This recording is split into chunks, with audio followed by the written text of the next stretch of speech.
All right, welcome back. We are game 3001 in the winter 2021 semester, and it's week 4, part 1 of our broadcast. Let's take that back. Part 2 of our broadcast. Part 1 was the lecture. Part 2 now is we're going to talk about the lab component, which what I want to hit today is how to build a grid system, a grid and tile system for pathfinding, which is kind of where I'm going. Next week, we'll go more deeply into it, but today we're going to be just talking about how to build more of an intelligent tile and grid system and some options that we can use. But before that, I know we have some questions around assignment 1 that's due tonight. So first I'll entertain any kind of questions that you guys have related to the assignment. And so I'll start off with that. Are there any questions related to that at all?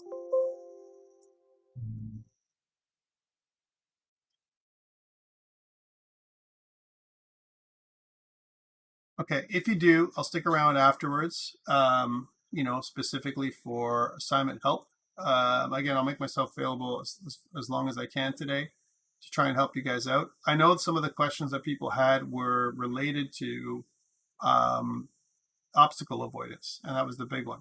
So I kind of went into a little bit of detail. I'll kind of do a quick example for you guys here, just so that whether you have questions or not, I'll think about, before we go into our lab, with respect to pathfinding, we'll talk about this first. So, and before we get there again, by the way, guys, go up on Blackboard. On Blackboard, there are a couple of things. One of them is a Lab 3A starter GitHub repo, and a grid system, which is something that we're going to be using later on, which is this grid system here, that I'm just going to talk about. I'm going to use Excel as a design tool for us, just so we can think about how pathfinding works here. We can also use Excel's calculation abilities to help us, look at a number, right, as an example, and to try and make sure that the numbers that we see in Excel match the ones that we see coming out of C++ and our Sdl frameworks. That's why I gave you this to play with. You should be able to use this on Google's spreadsheets as well, not just on Excel, but I've got it as an Excel file up on Blackboard. All right, so, but first, let's also, by the way, we're also up on YouTube. So for people who need closed captioning support and that kind of stuff, it's up in the lab section. There's a little YouTube link that's down in there. Let's get moving. So yeah, so people had some questions, and they're like, "Okay, Tom, I'm really struggling with my, with some of this stuff that I'm working with, which is the obstacle avoidance." And the way I always go when I kind of draw it out, I kind of draw my screen. So there's my screen. I put my obstacle in place, and here's that. And then what I do is I put my target, kind of similar to what we would have inside the real view. And then my ship. Let's use the real ship, and I'll talk about some of the challenges that you would have. So I'm going to add my image. I'm going to add the actual ship here, so to see what it looks like. So this is kind of what it looks like. Now, I want you to observe a couple things. One, notice that it is wider than it is taller. I didn't pick this on purpose, but what this is going to do is it's going to cause you a bit of problem when it comes to how this would map out, in terms of collision detection. So here, let's draw the little line. So usually I have a little line that tells us which way it's pointing. We can also extend this line for, as a feeler line later on. And there's some options. Let's actually do that. Let's make it so that we have a feeler. So one option when it comes to obstacle avoidance is making this whole idea of a feeler at least one length of the ship, kind of a height of the ship long. We want to be able to add that in, so that way we can detect when this is happening. The other thing is, if you notice if I kind of map out our bounding area for our collision, because one of the things you have to do is kind of map out your collision. If I map out the bounding area here, you can see clearly that the example that we have here, we have our ship and we have a rectangular area for our bounding box.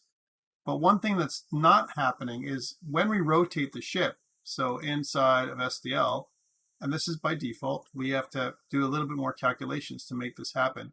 If I rotate the ship this way, it actually does not rotate the bounding area like this. It won't do that, right?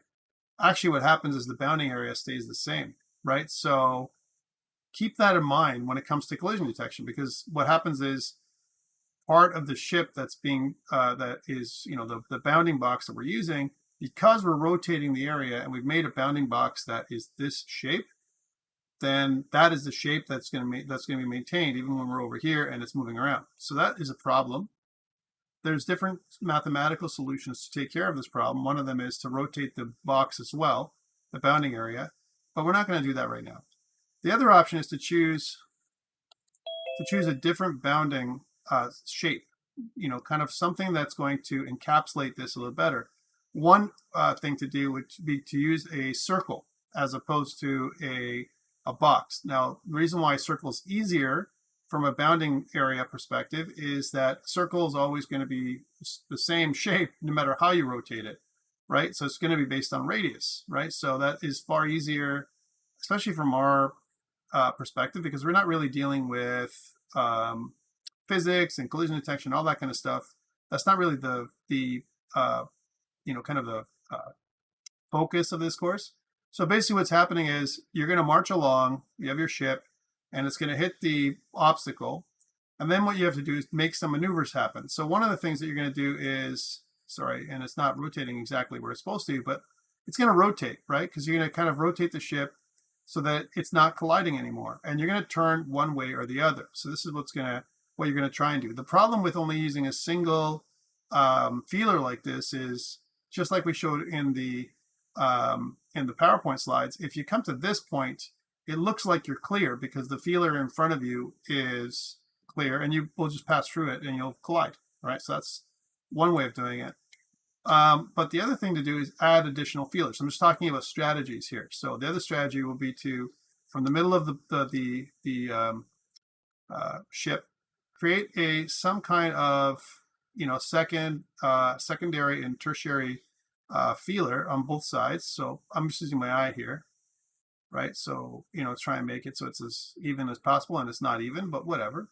But you get the idea, right? So I want to make some feelers that are in front. This is definitely one way of doing it. I turn my ship, and what I'm going to do is, as I move towards the area and I collide with this, I'm going to start slowing down. So number one, I think part of our algorithm is if you collide using your feelers, and again, these are invisible, then you want to slow down.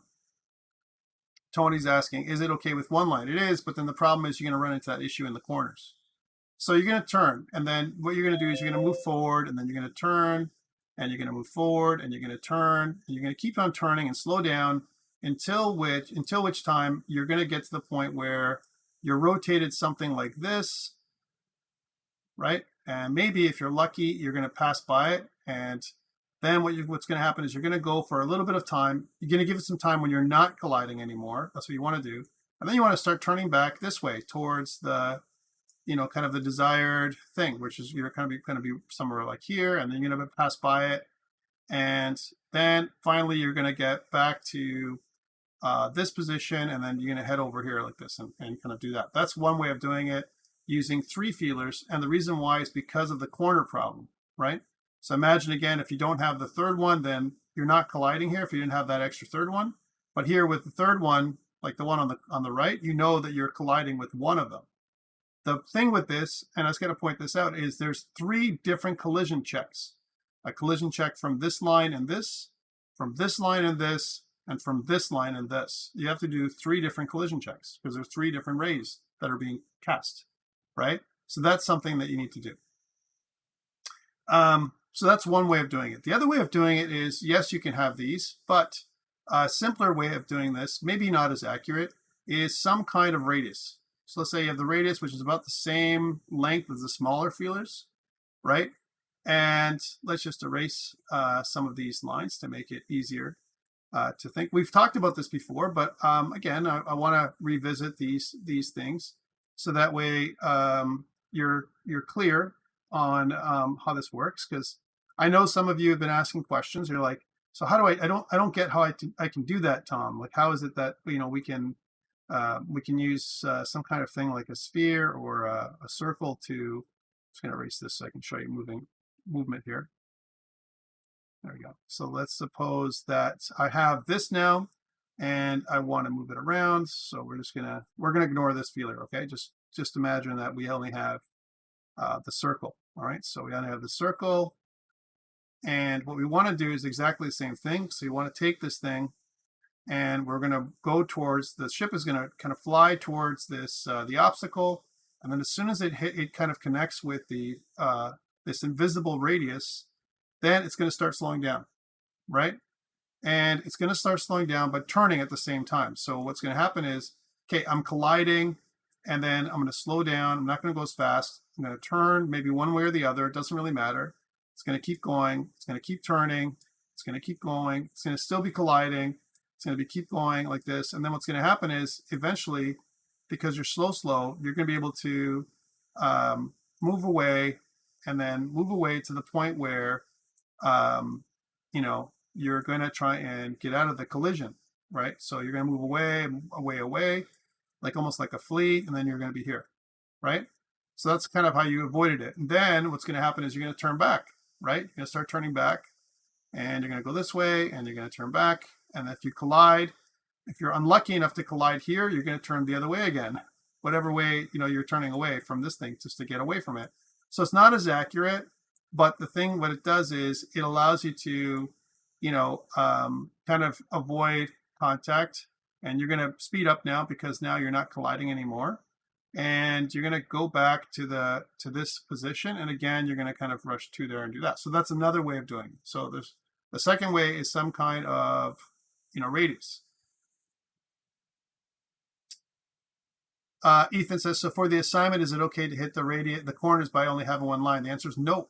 You're gonna lose marks for that kind of thing. It's not perfect. Then that's the reason why we're doing it here. That's why we're talking about it.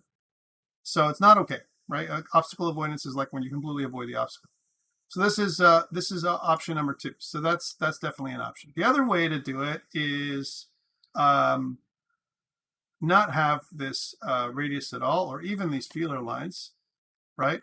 Yes, and I was going to say nodes, Nick. So basically what you can do is, we talked about this before, and let's see if I can erase these. So I don't have a feeler line. Maybe I only have one. I don't even need those, right? You know, I don't have this. I just have the ship, and let's just make that what I want. So this is the one I want. I want to get this moving. But like we said, imagine each obstacle. There's a disadvantage here too. I'm going to talk about it, but I'm talking about it for you, right? So you want to basically have that at least half a width, or a little bit more than half a width from your obstacle, whatever the ship width is, for this example, or even in the corners, you want to kind of go at least half a width or half a radius, you know, kind of the radius away from the ship, and a little bit more. You want to kind of put a little, let me just actually draw it with that. So kind of around here, you want to put a little node, and you want to put it in the corners, somewhere where you can aim as a secondary, you know, spot. This is also something I've seen, where each of these things here, it has almost like a cushion around it, right? And again, you can see it like something like this. Notice that these are a little bowed out. Again, you might even have these little these little nodes to traverse. So you're giving a path to the ship. Now, the challenge is this is good for one. If I only have one obstacle, yay, it's fantastic. 2 obstacles, now you're in trouble. 3 obstacles, who the heck knows what's going to happen, right? And that's the problem with this system. So this is great. And why is it great? Because then you can do something like this, where you have your ship and it turns around, and let's say you march along and you're heading towards the node. It doesn't know that there's any obstacle. You hit here and you're like, wait, this node doesn't have line of sight. It doesn't have any kind of line of sight with the obstacle. In other words, let me undo that change. What I mean is that each of these nodes has a ray, all right, that is being cast, right, as an example. So imagine I have an invisible ray that is being cast from each of these nodes to the target, wherever that target may be, okay? And if I have line of sight, so no connection, right, then this node will be green. In this case, because I'm passing through the corner over here, this would be a dangerous spot to go because, you know, again, I don't quite have line of sight. And again, you can make these nodes, put them strategically in different spots. But I'm just talking strategies, guys. So this is just it. So this would be actually turning red. Let's make this node red, right? So here's a red node. We know this is no good. We know this one is no good too. This one has definitely got no line of sight because it's passing through. This one looks like it might have line of sight. So this is the one we're going to go towards, right? So these ones, the nodes themselves will tell the ship when it comes close. As an example, when it comes to this obstacle, which one to travel to. And again, I don't think it's wrong to have a single feeler for this one, so that to help with collision detection. So something like, okay, I have this little feeler. It's about a kind of a ship length, you know, long kind of thing. So you have a couple of systems, and then what you do is this: you're coming over, you're moving, let's say, towards the node, and whether you're here or here or here, it doesn't matter. So if I was here, I would just turn towards as soon as I got that, I would turn immediately towards the node that, you know, the closest node that would be as a mini step, if you will. I would turn as much as possible and head towards this waypoint, okay? And then as soon as I got to the waypoint, I would turn again. Sorry, I'm not turning on the dime. I would turn again as much as possible towards the next waypoint, which would be this one. And then finally, when I have line of sight, I would turn again so that I am pointing in the right direction. And this, you can do this in a series of steps. It doesn't have to be like a rough path like I'm showing you. And then you can go through. So that would be the other option. But the challenge with this is you have a bunch of lines you're drawing.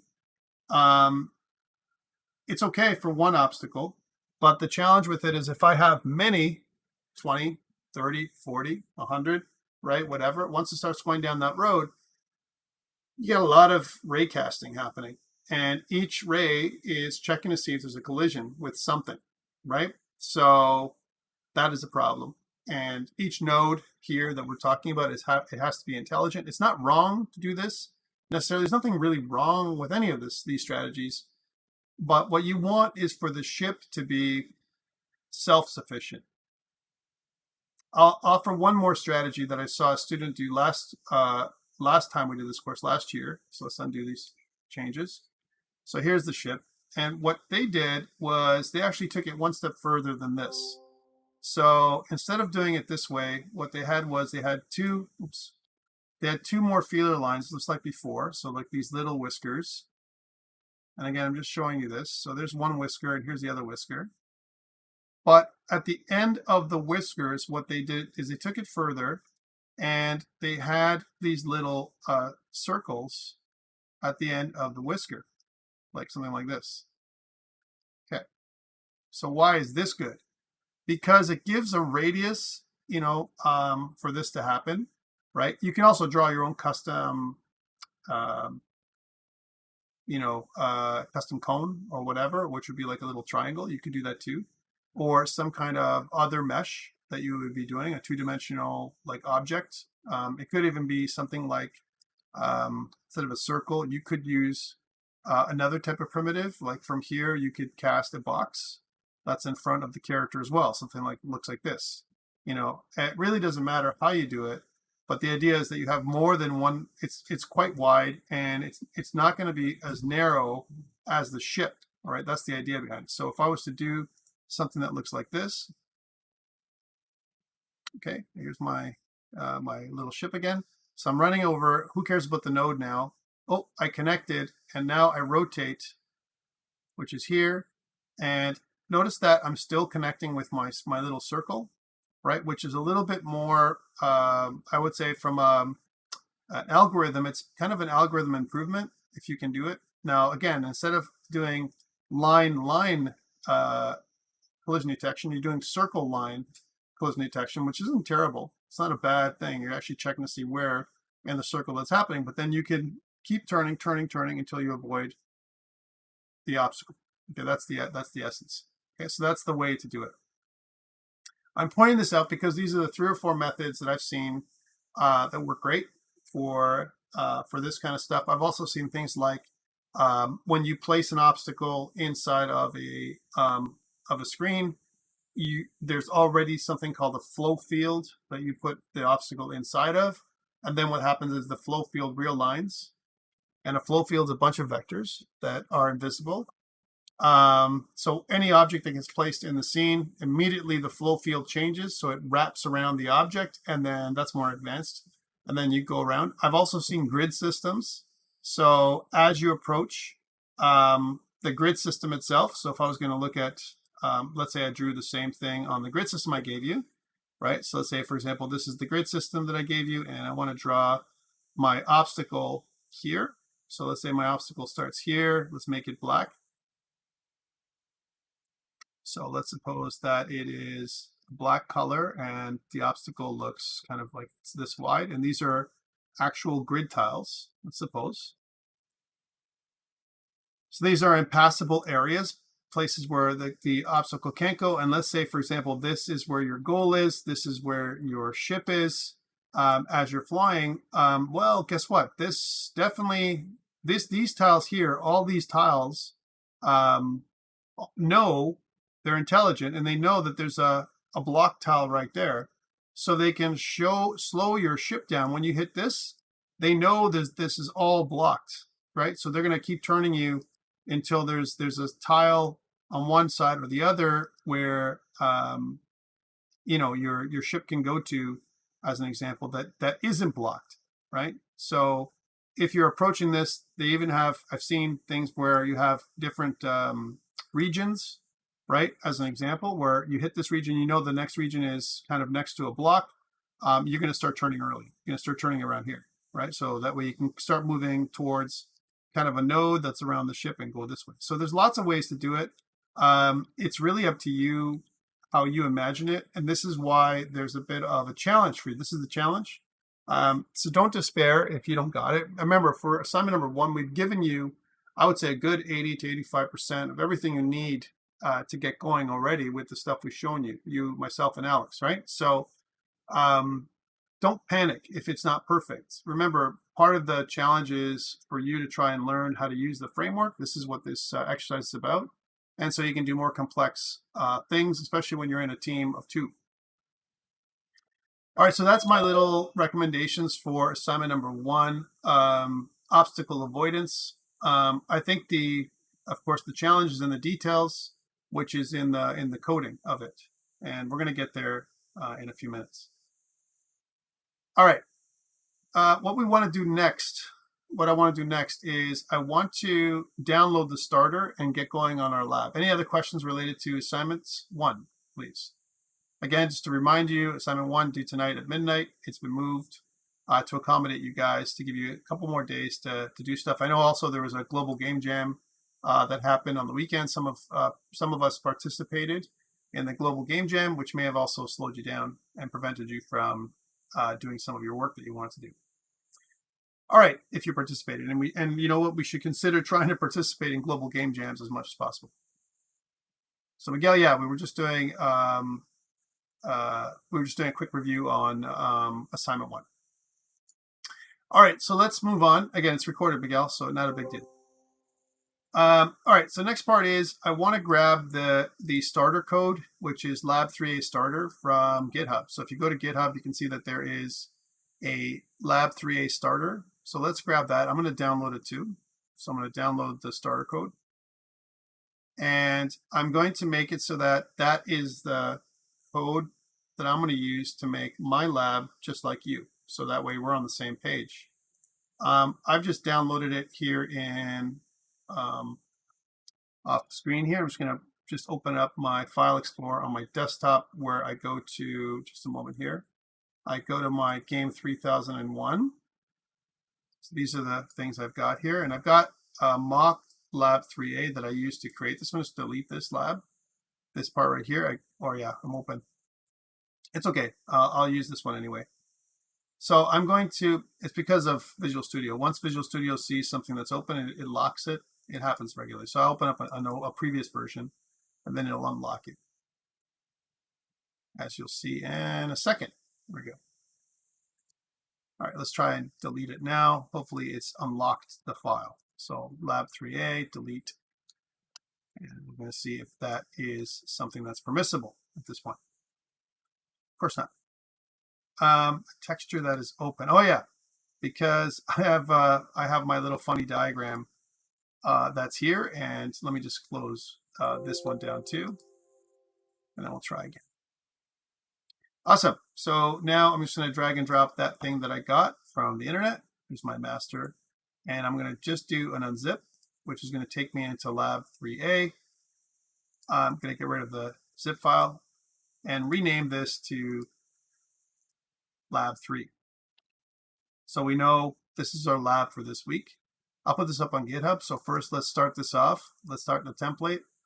And this is our starter. So the starter is going to be what we did last week with some things that have changed. Let's do the stuff that I want to do. I'm going to wait for everything to load. Give it a sec. And I can tell that it needs to load because notice the template took a bit of time to come up. In my docs, by default, let's go to the docs area.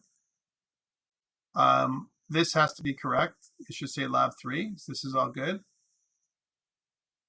And what I want to do, the purpose of this lab is I want to build a grid system. Okay, I want to build a grid system. But first, let's put it up on GitHub. So I'm going to put this, and we'll just call this lab3. So again, I want to publish to GitHub. And I already have lab3a. I'm just going to call this, just for your purposes, lab3b. Okay. Lab3a is literally a starter. There's nothing in there. It's just the same as this one. So lab3b is the one that you're going to use to put it up, to submit your lab for Saturday. All right. So lab3a, that's where you start. Lab3b, Saturday. Right. That's the one you submit for yourself with everything else you add in there. All right, let's move from x64 to x86. That's important to make sure that we can do that. And we should always try and run our example code just so that way we know things are good, in a good spot. All right. If they're not good, then your code will fail to run. And if that's the case, we have to fix it. It shouldn't fail at this point because we've tested it a bunch of times. And it should open the scene that we had last time. Right now, what we're going to do is we're going to clean up the scene and remove all the elements from it, right? So again, notice that we have these elements, the obstacle and the target and blah, blah, blah. Well, what I want to do is I don't want to, I want to restart. So let's restart our scene. So I'm going to basically stop it. And let's remove everything from it, okay? So I'm going to go into scenes, and I'm going to go into my playscene.h, and let's get rid of all the stuff that I don't need. I'm not going to need an obstacle for this lab, so let's get rid of that.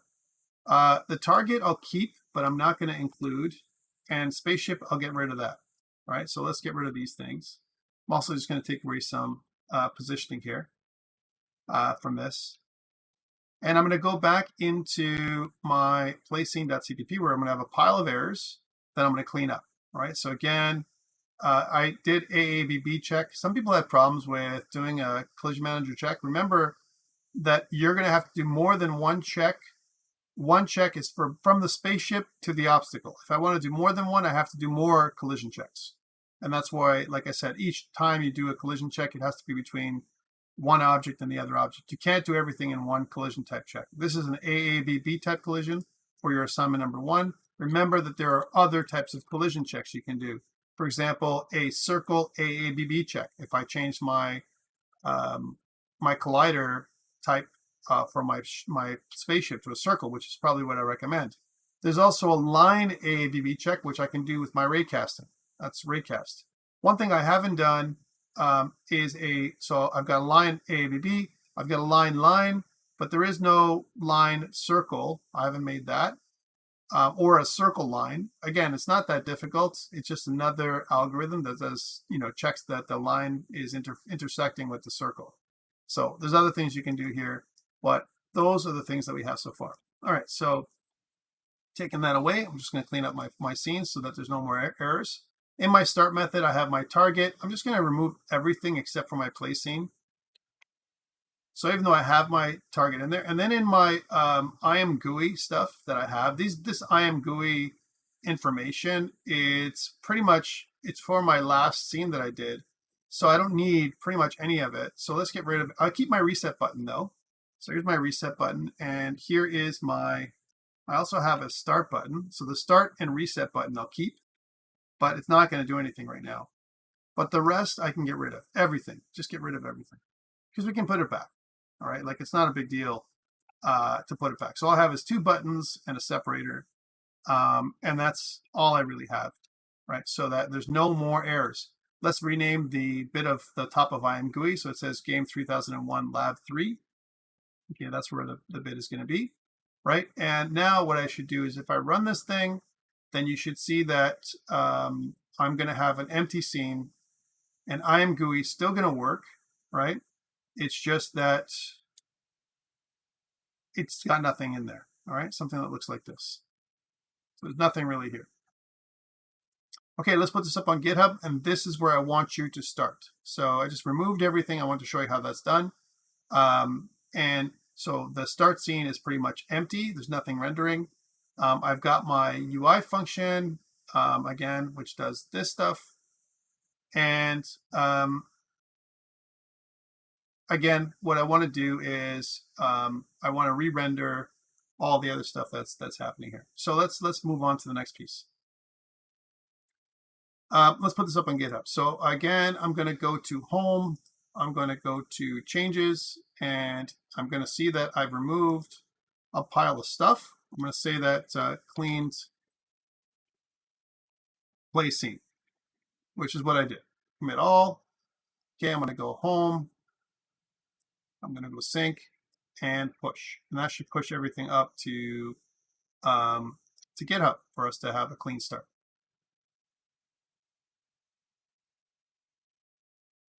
All right, so hopefully you're with me. And I mean, all we've done, we've cleaned things up, so we're not we don't have a lot that's in here anymore. That's the idea behind this, that we want to start fresh, if you will, and so that there's not a lot to do. Okay, so that's the first part. Step 2, I want to start thinking about a grid like this grid here. Where is this getting pushed to? It's getting pushed to, thank you for that. It's getting pushed to George Brown College, github.com/George Brown College, and it's, where is it getting pushed to?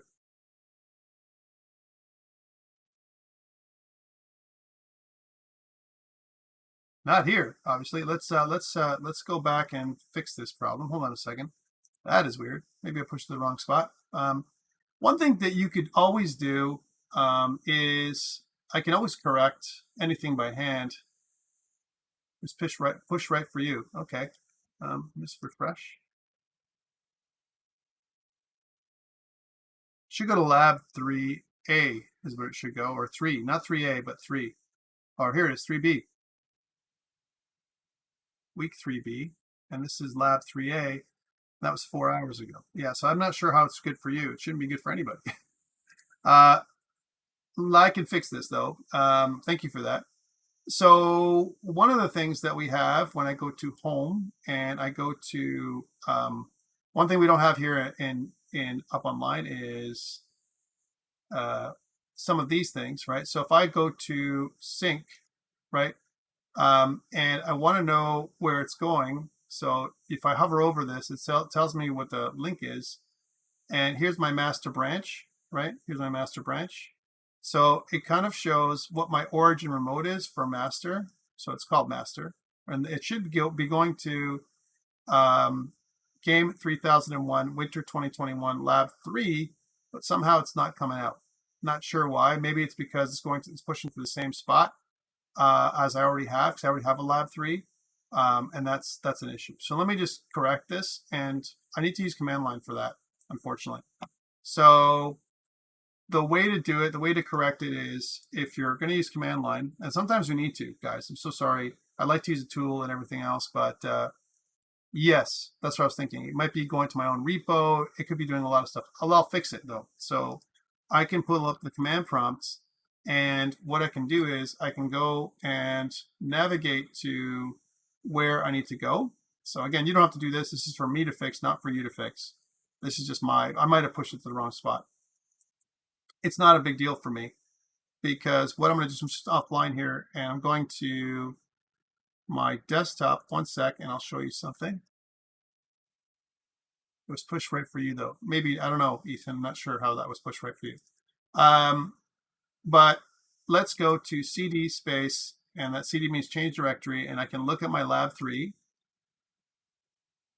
And then if I look at it, so you know, here's my lab 3. I have a .kit folder, right? What I can do is I can remove the remote, right?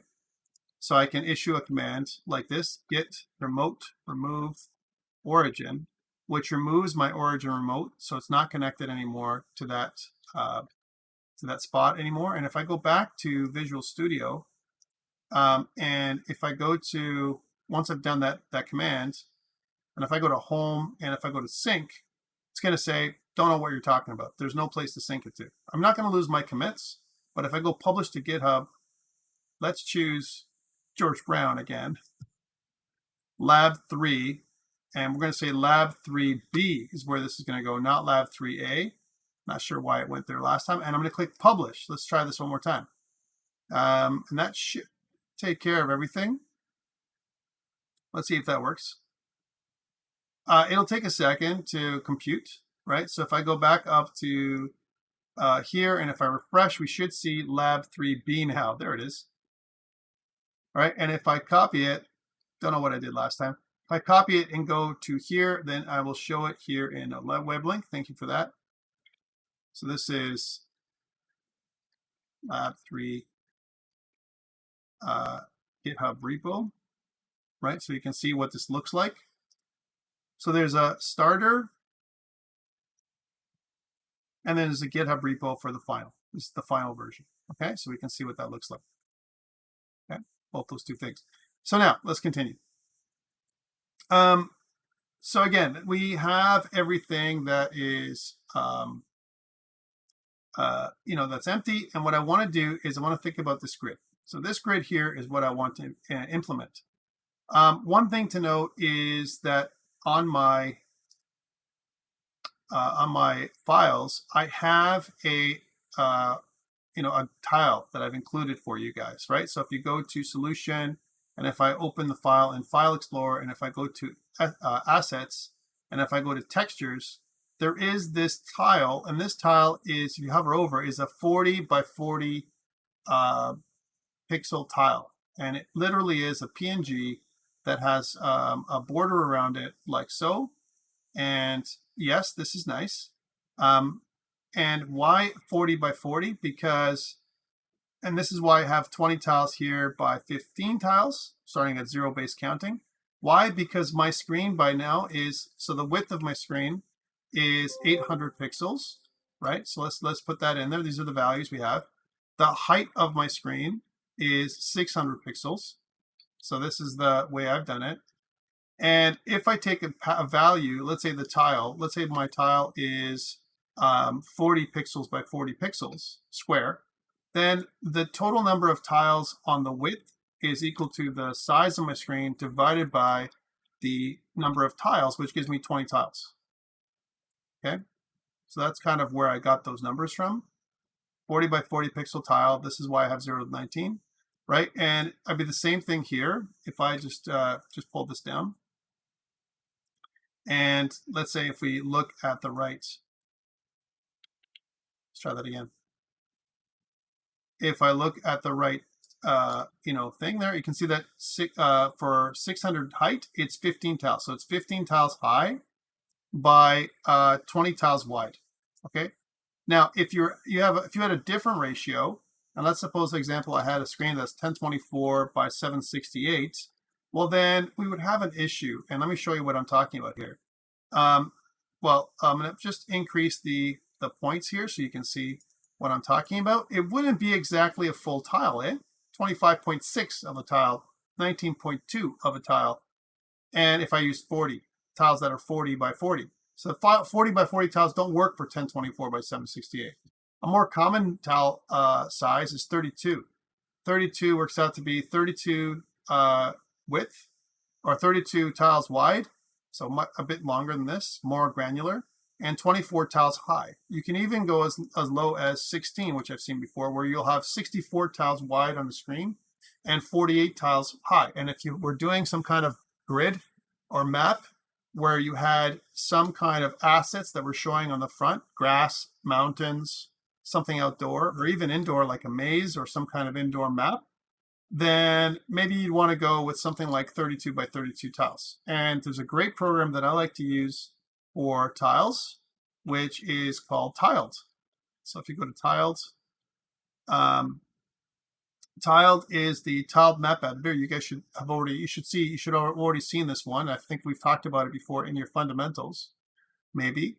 And what Tiled does is it allows you to draw nicely, and you can export to CSV. When you export to CSV, it gives you all the information that you need to bring it into my little framework that I made for you guys. And what I'm going to be doing is showing you how to use this once we kind of design 40 by 40 tiles or whatever later on. And you can make a kind of a loadable structure like this, where you can kind of use some kind of a designer, like something like this with Tiled, and then export something with the tile map, and then you have something that makes sense. So for now, though, we're not going to use 32 by 32 tiles. Our tiles are going to be, because we have an 800 by 600 screen, you can see if we use 32 by 32 tiles, which doesn't make sense, we would have 25 across, but see 18.8 down, which means there would be like a part of a tile, like 20% of a tile would be off screen. Not great, right? So, 18.8 tiles, where 0.8 and then 0.2 would be off. So that's not great. So that's why I didn't use 32 by 32, and I've used a different number. My tile size is 40. Then I have 20 tiles this way and 15 tiles this way. This is just for demo purposes. Yeah, that's right. I recommend. Your game production is definitely something that you should use Tiled for. It outputs different formats, CSV files. It does a TMX file with there's TMX loaders out there that allow you to load the file right native that you output from Tiled. It's really great.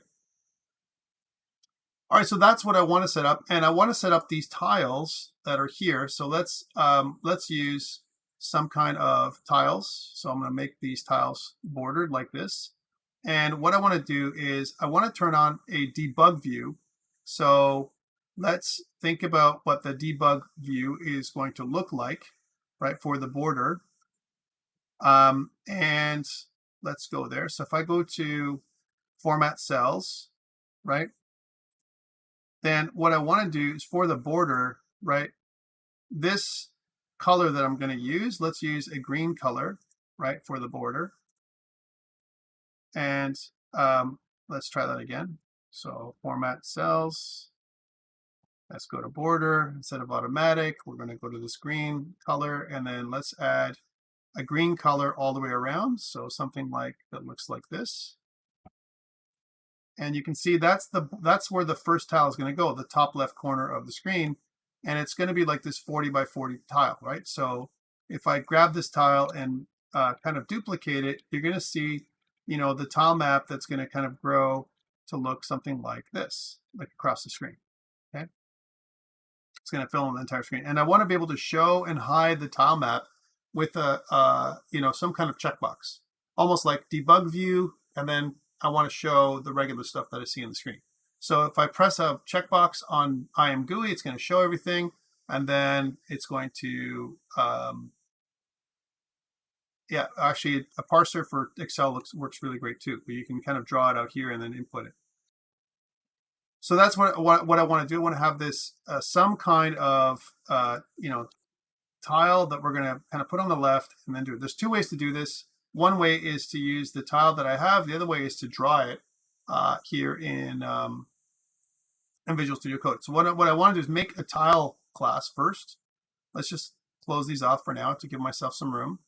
And I'm going to make a brand new tile class. So the tile is going to be where it's going to draw my tile out. And it's also going to be an intelligent tile, because what I want it to do is I want it to know all of its neighbors, right? Up, down, left, right, and so on.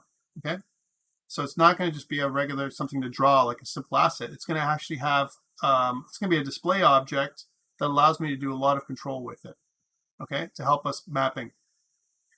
Okay, so let's get into that. So inside of game objects, I'm going to right click and I'm going to add a new item.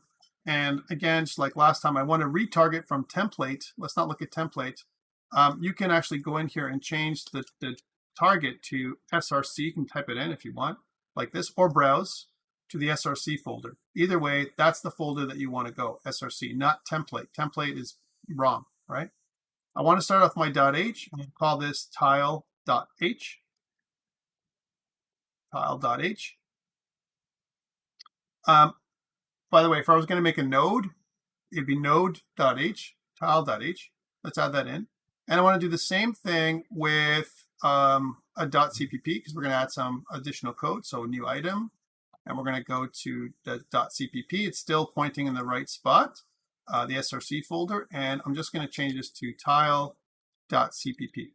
Immediately in the tile.cpp, I'm going to do an include, and it's going to look at tile.h. So let's do that first. And the tile.h, right? And we've seen this before. I'm going to put my guard, my .h guard, which is going to be if not defined. If I don't define, that's what this means. If I haven't defined tile, this macro, then I want to define it. And then at the end, I want to say that I defined it. This is just a convention. Okay, so this is how this looks. If not defined tile, then define it. Wonderful. And then I want to make a class called tile, which inherits from, that's the colon, a public display object. All right, and display object, again, we know that that is the class that I'm using. I'm going to get resharper C++ to suggest that I include it. Yes, I do want to include it. And now I've got my display object like I did before. Let's add in, if I click onto the tile name itself, on the left, this little hammer says, let's generate missing members. So it's going to generate the draw, update, and clean lifecycle functions here, which are just the headers of the functions. And these, that's what these are. These are, let's say, we'll call them lifecycle functions. They're not really for what we're doing, but it's good enough for the name. We're also going to need a constructor, that's the standard, and also some kind of destructor, which we're going to just set up as, you know, kind of the default destructor. So the constructor, we're going to call it tile, and the destructor is tilde tile. Okay, and that sets up ourselves nicely for everything we need. There's more, of course. This is just the beginning, but this is where we're going to start. What I want to do now is notice that there's a little underline here. For tile, I want to go to the little light bulb, and it says generate definitions by declarations. You can do this by hand too, but what this is going to do is resharper is going to allow me to create all the function headers really, really quick like. And one thing I want to do is change for now my destructor to a default destructor, because I'm not doing anything with it. Eventually I will. One day. All right, and in my tile constructor, right? In my tile constructor, I want to do all the things that I would normally do in a tile. And remember what we do, we call upon the texture manager if I'm going to load. So now we have to make a decision. Are we going to use the texture manager to load a texture, have it in on, kind of store it, right? And how did you, Miguel says, how did you create the functions on the class with the hammer?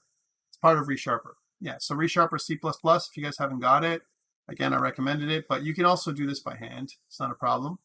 But ReSharper C++, it's a very useful little tool. It gets us going a little quicker than me typing all this by my hand, you know, kind of stuff. It's not cool, but more or less I'm taking these files header, these function headers, And then what it does is if I click over here, and if I go to the little light bulb, the light bulb resharper allows me to generate definitions by declarations. These are the declarations, and then I can generate the definition structures based on the declarations. All right, so that's how that works. So now that I have this and everything else, this structure, I got to make a decision. So there's two ways I can do this. Remember what we did in my spaceship. In my spaceship, in the constructor function, we used a texture manager. That's what we did. We said, hey, texture manager, load up my texture and blah, blah, blah. But this texture is the tile, and it's going to be something that we want to show or hide, right? We want to show or hide this thing. And we can do that. We can also, remember, we can also draw lines by right through Sdl. So we don't have to store anything in Xtexture. And so sometimes it's better to draw primitives like a line or a rectangle. And again, let's take a look at what my draw function looks like. So if I go to my core and if I go to my util, then on the bottom of my util function, I have several little draw functions that I included for you for convenience. One of them is draw line, draw rect, draw circle, and draw capsule. Let's look at draw rect. I made this for you. So if you go to definition, then what it does is it takes information about the RGB colors that I'm going to get, and I'm going to get the RGB colors from the color that I'm going to pass in a vec4, and I'm going to convert it to a number between 0 and 255, whatever that color ends up being. I'm going to create a new Sdl rect, which is a primitive that's built into Sdl. And then I'm going to get the rectangle X, Y, width, and height and assign it to the X, Y, and width and height of the object that I'm passing in, right? And then what I'm going to do is I'm going to access the renderer. So I'm going to get the renderer. Hey, renderer, get a renderer. This is what it used to be right here, the game instance renderer. I don't need that anymore, right? And then what I'm going to do is, because renderer is singleton, we only have one renderer. Then what I'm going to do is I'm going to say set the render draw color to whatever the draw color is, and I want to draw rect. Draw rect is actually an Sdl function that's optimized, probably much better than I could do by creating a texture manager and blah, blah, blah. And it's really very simple what it does. All right. Now, it doesn't have a lot of control, so you can't make it thicker and make a thicker line or any of that stuff. If you wanted to make it a lot thicker than this, then you'd have to use something that I've kind of loaded, a texture. This is still going to create a texture. Please don't think that this is not a texture. It's just that it's doing it on the fly. So every time I kind of create it, it's using a draw call to be able to draw a rectangle on the screen at runtime, right? So it's not something that it's saving, and it's going to draw something in real time. It's okay for debugging purposes, and because we're going to only show the grid during debugging, it's okay if we did this.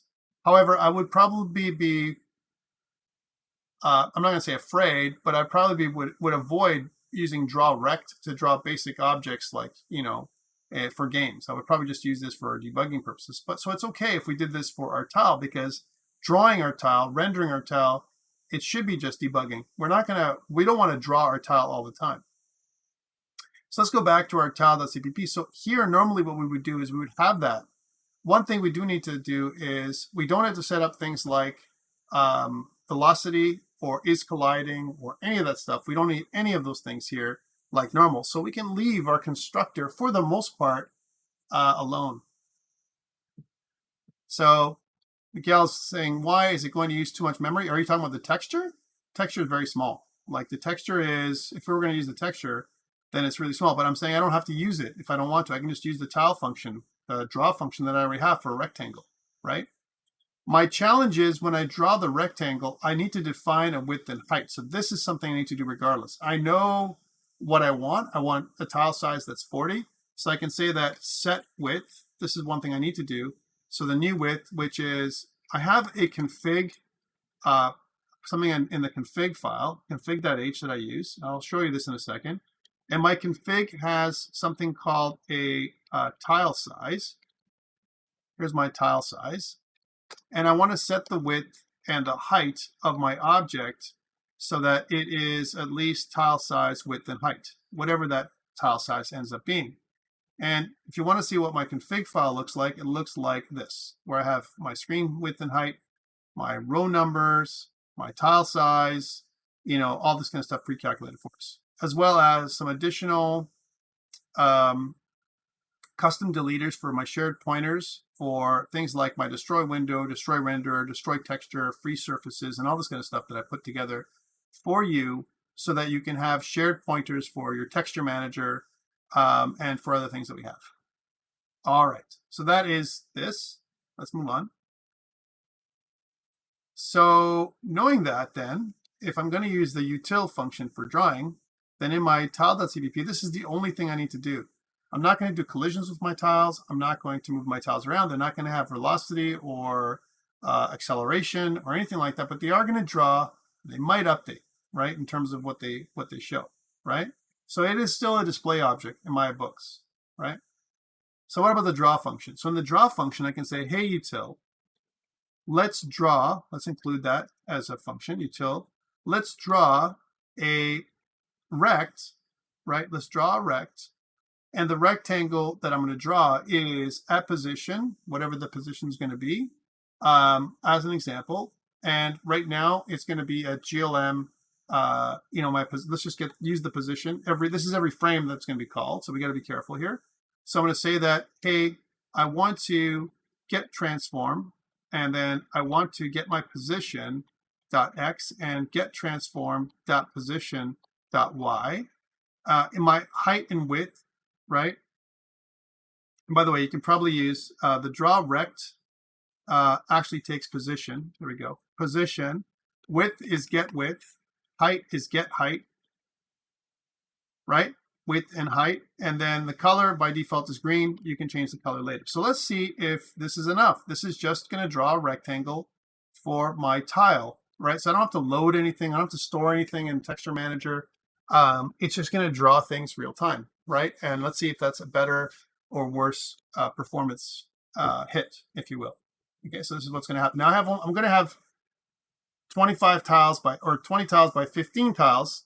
So there's going to be some 300 tiles or whatever that are going to be there, but it's nothing that's going to be, you know, super intensive for this. Let's see how this works if I want to draw a tile now in my file. Let me put this up on GitHub for you guys so you have it. So I'm going to go to Team Explorer. I'm going to go to Home, Changes, and I'm going to say something like created basic tile class. We're going to extend it. All right, commit all, and I'm going to go to Home, and I'm going to go to Sync and Push, and you should have that basic tile class now up online. We may elect to load a texture. Let's see how this works, but for now, let's see if we can just get away with just drawing primitive shapes with Sdl Draw, right?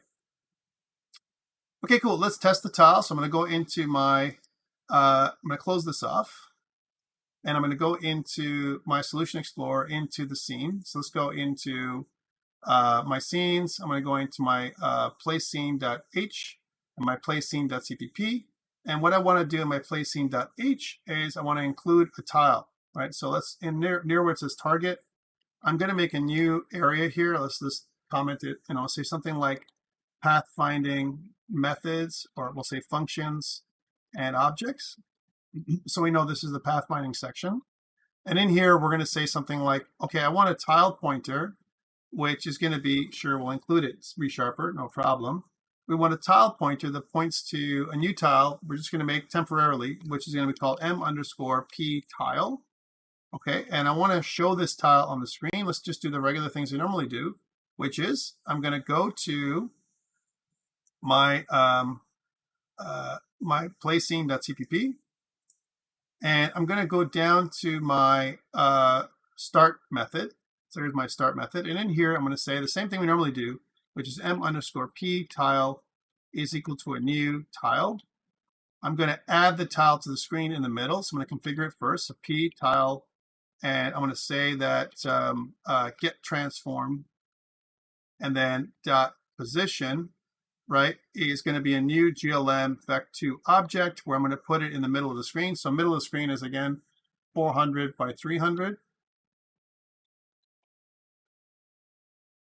That's where it's going to be. And then I want to add the screen, the tile m_p tile to the scene. There we go. So that should be it. That should work. And that should put a single tile that's made with Sdl draw, the draw functions, draw rect, right, in the middle of my screen. Let's see if it works. So run it. And we should be able to see a tile that pops up in the middle of my scene, and that gets drawn every frame. Let's see what happens. It's hard to see, but it's actually there. You should be able to see it too. And again, this is for debugging purposes, so it's kind of really small, but it's right there. Hopefully you guys can see that's a white screen with a tile. If I go back, one thing that I had is you can see that the my little IMGUI window appears to be behind it. That's okay, right? Some people ask, how can I put this IMGUI window in front? It's really in order of the order of addition.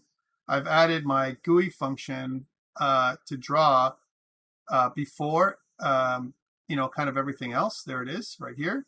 And if I want to draw everything in front, then we can draw the display list. Let's move the display list before my GUI function. Let's see what happens if I do that. So if I move my display list before drawing my GUI function, let's see how that works instead. So if I run it again, notice I just moved it in the draw function here. And if I just call this out, and then if I put this over, now we get a bit of an issue. It kind of does one of these. Overdraw, right? And why? Because it even will draw it, it's going to be on top, but there's going to be this really weird glitch that happens when I did that. That's why I kind of moved it where it was. And it's like I got to set the draw color, the draw color again. I got to set it up so that it is kind of underneath this one every frame. So it kind of redraws my my display list first and then my function. All right, let's try this again. Let's see what happens if I move the draw, set render draw, to see if that fixes the problem. So again, I see my thing here and now it's there, but it doesn't take care of that issue, right? Why? Because I'm drawing this and it's almost like I got to do it twice, right? So this is the white window that I'm drawing the first time, drawing my UI, and then drawing it again. It's almost like clearing the window. And this is just white, drawing white, whatever my window is to display. It's a bit of a glitch in Sdl because, again, what I'm doing is I'm using IMGUI. Still not going to work. And what IMGUI is doing is it's trying to draw in a 2D context something that's normally drawn in a 3D screen. So normally we use IMGUI for something like OpenGL. So let's undo all those changes. I wanted to show you what the problem is. We may find a fix for it later, but that is the issue. Okay, that, hey, I want to see if IMGUI is active, and let's draw it, and it's just a drawing order problem. Okay, that's how it normally is, like this. So first we draw, and then we draw the display list. And if I was to do that and run it, you're going to see that we won't have that overdraw problem, right? As long as I have the display list, it draws everything nice. Nice.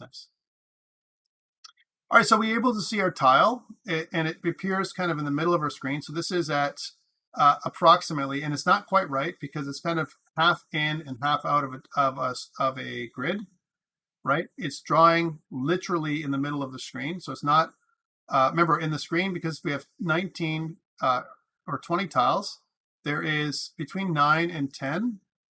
This is kind of the middle of our screen, right? These 4 tiles, right?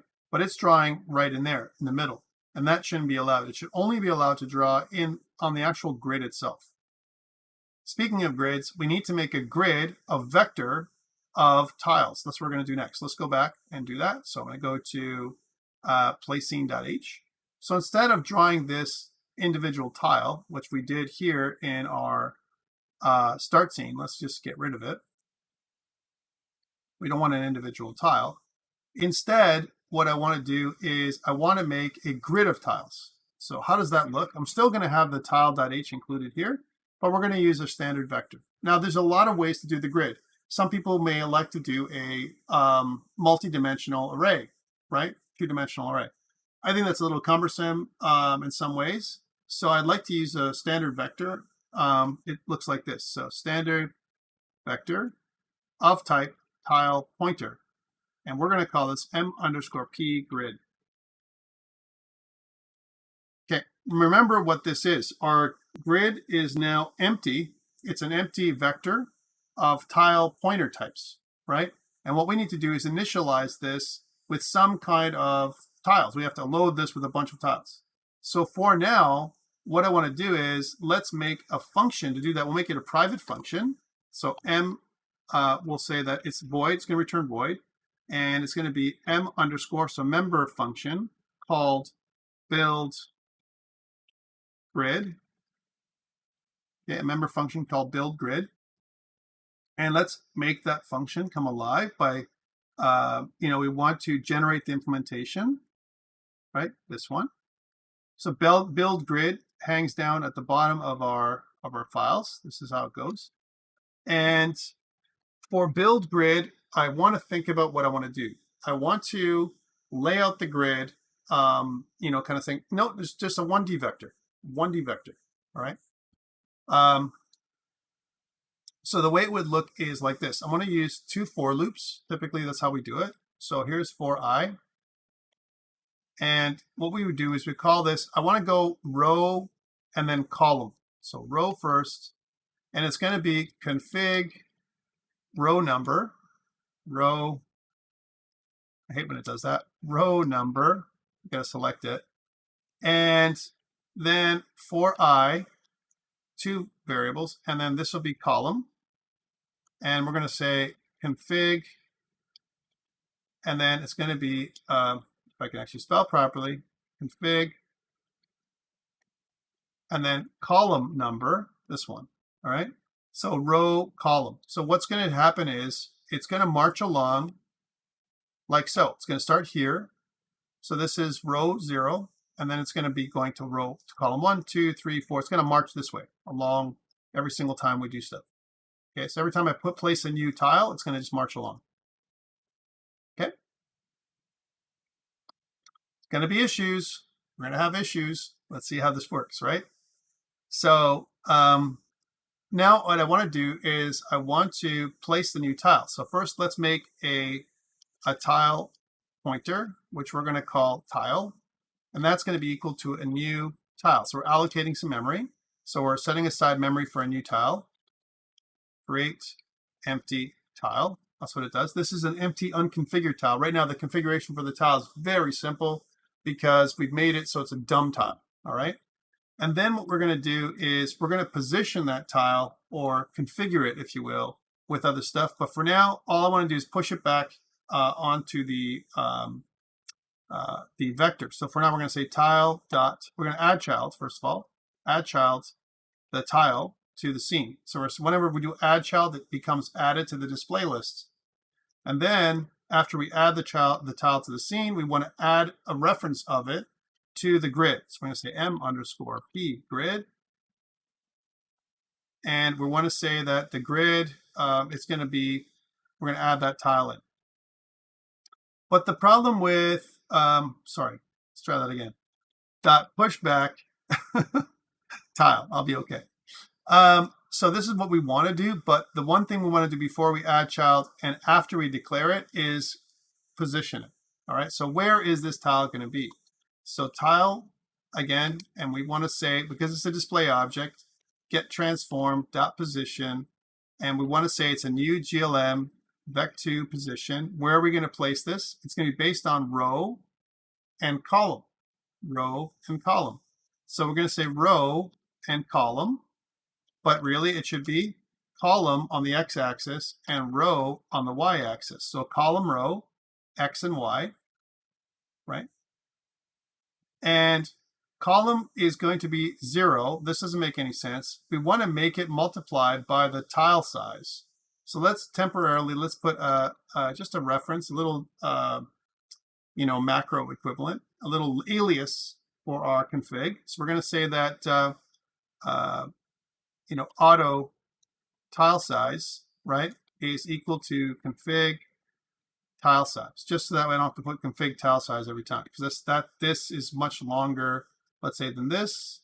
If you really want to, you can say size, whatever, something's easier for you. So What I want is for my column multiplied by my tile size, right, to be added in, multiplied by tile size. Okay, so all we're saying is we're positioning the tile and we're pushing everything back in order. So it's going to be pushed back to the, remember, it's important how we're doing it. We're pushing it back this way. We're going to go this way up to here, and then we're going to go increment to the first row and go down here. We're going to go to the second row. We're going to go down here, and we're going to keep on drawing the tiles in this order all the way to the bottom. Okay, let's see if we run into some issues, what that looks like. So again, this is what it looks like. We need to call build grid on start. So we're in the start function. We're going to, before we do anything, let's build the grid. M underscore build grid is what it should be called. Build grid. Did I call it build grid? I mean, we'll rename that in a second. So refactor, rename. Let's rename it properly. So M underscore build grid. There we go. That's more reasonable. I know. Will build grid.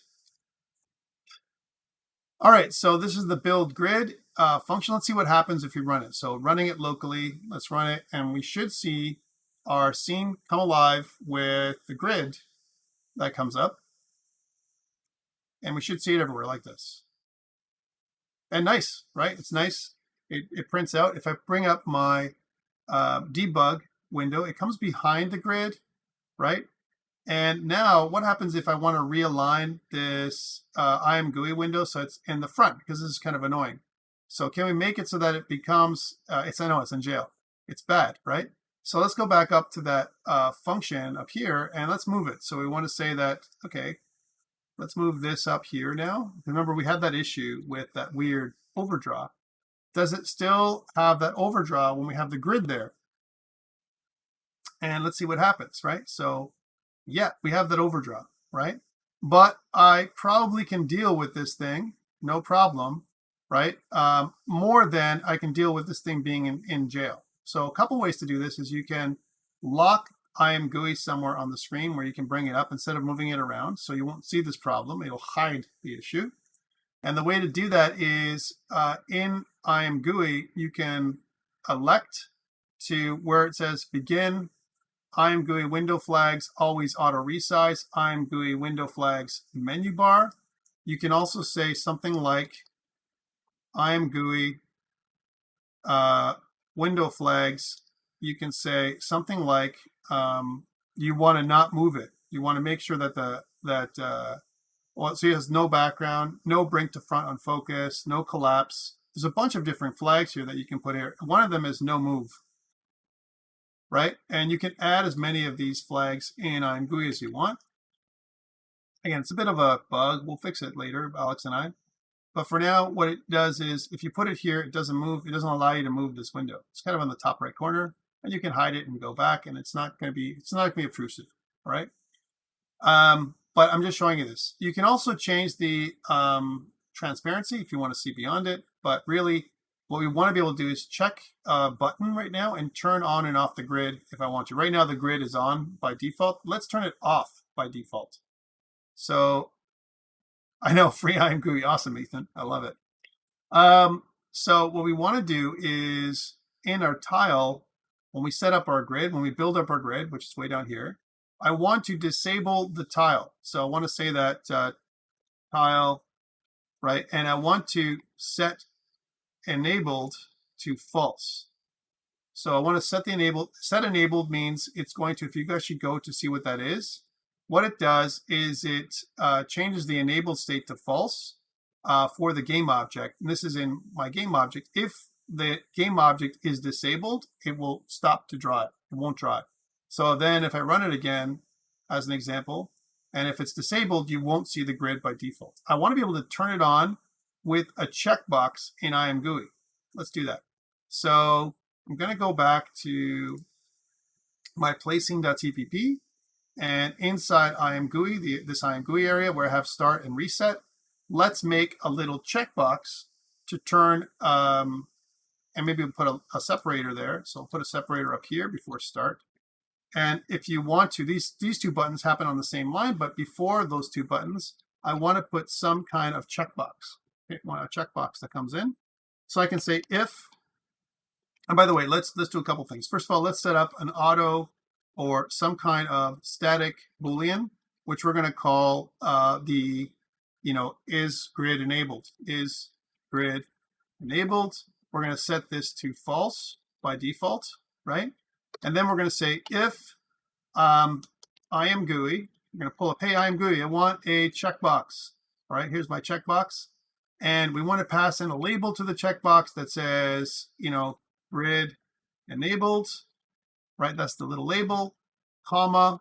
We want to put ampersand and is grid enabled. If this is true, then this we're going to run into problems. I want to turn the grid on for each tile, right? So that means I have to have a function that goes in and flips everything to enabled. I don't have this function. Let's create one. So I'm going to go back into the place scene, and we're going to say that void m underscore enable all grid tiles. Or you can also call, instead of enable all grid tiles, something like set grid enabled, and then we want to pass in a Boolean, which is the state of the grid, if it's enabled or disabled. This is a little better. Instead of set all tiles enabled, we can make sure what it is, right? Which is kind of a little bit more useful for us. So then once I have this function, set grid enabled, let's make it. There's my function. And then you're going to do a for loop, but you're going to do a for each, which is really just a ranged for loop. And we're going to use m underscore p grid as the collection.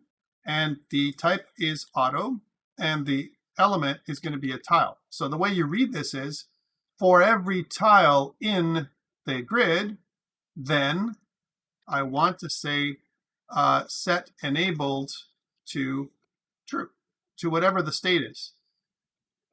So if my state is true, then I'm going to enable it. If my state is false, I'm going to disable it. So it's going to be a toggle. Okay.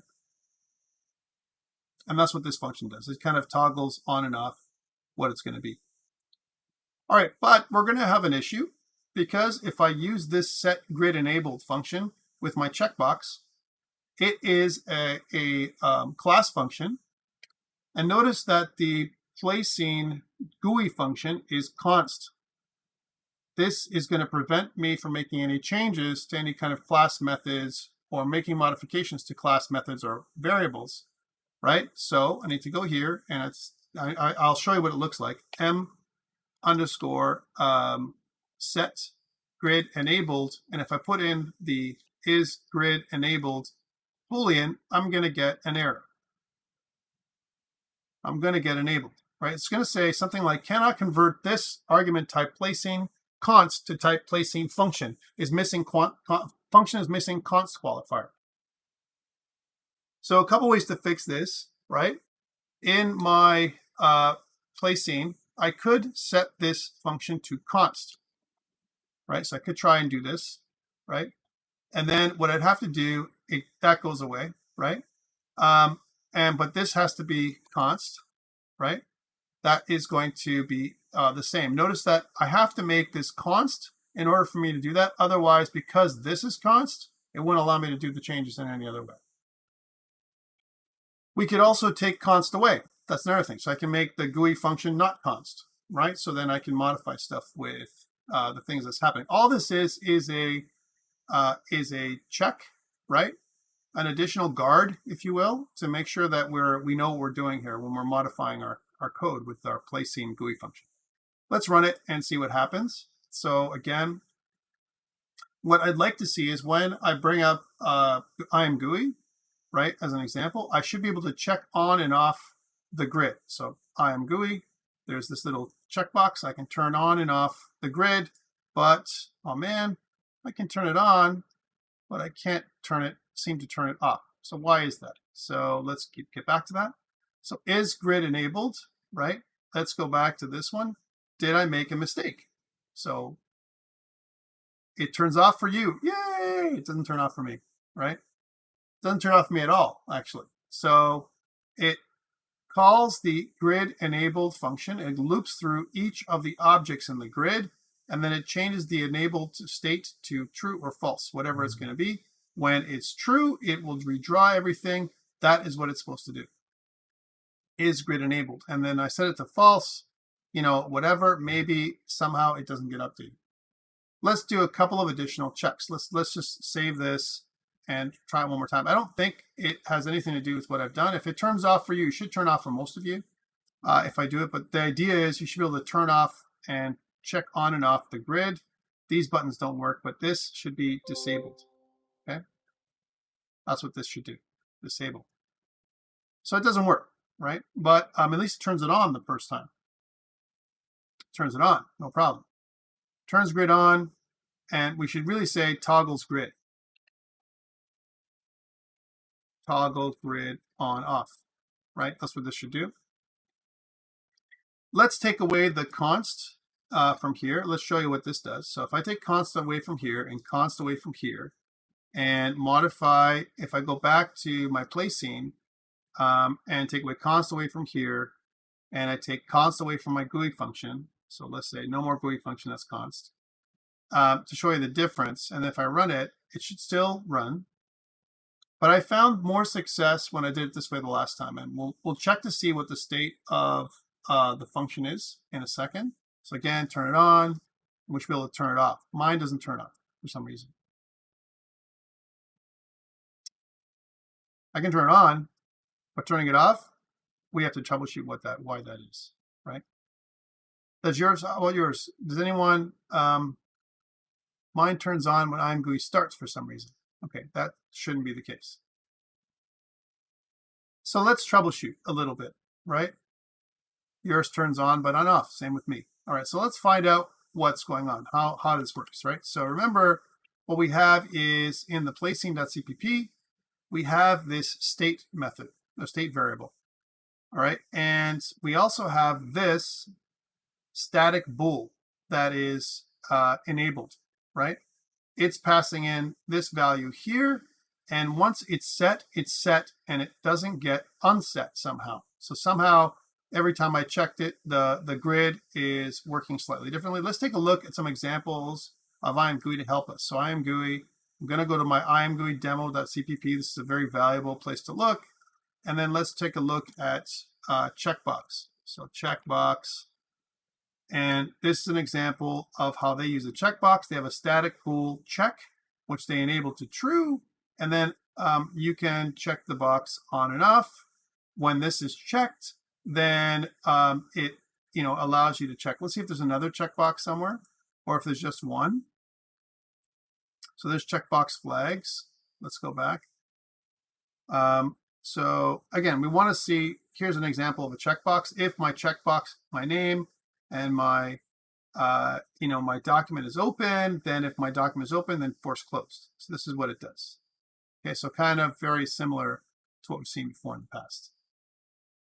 All right, so it kind of works partly, but not the whole way. And it could be what the value of is grid enabled is. Let's take a look and do some inspection. So now let's put a breakpoint. So this little red thing in the gutter is a breakpoint. We've seen this before, right? And what I can do is when I run this thing, it's going to set a breakpoint when I check the box, and then I'll be able to inspect the value of is grid enabled and see if it's true or false and what's being passed in. We can actually see these values and then see what's happening, okay? So let's run it, okay?